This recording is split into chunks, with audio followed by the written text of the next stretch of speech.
মনে রাখবা, তোমার এতদিন পড়াশোনা খুব খারাপ অবস্থা ছিল, তুমি আজকে থেকে পড়াশোনা শুরু করলা এবং আজকে তুমি অনেকক্ষণ টেবিলে বসে থাকলা এবং তুমি চিন্তা করলা 2 থেকে 3 দিনের মধ্যেই তোমার পড়ার গতি এত হবে যে তুমি মুক্তি বেগ লাভ করবা এবং চলতেই থাকবা। এরকম তুমি যদি চিন্তা করো বাবা, তাহলে খুব তাড়াতাড়ি তোমার শেষ বেগ একদম শূন্য হবে।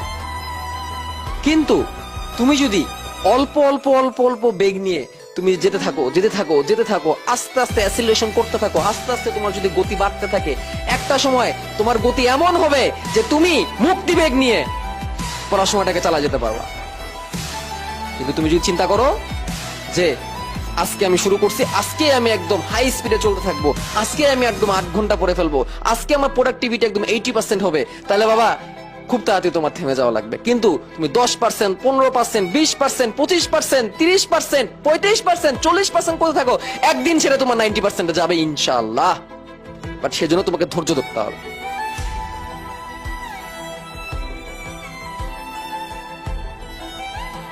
বুঝতে পেরেছো কি বলছি?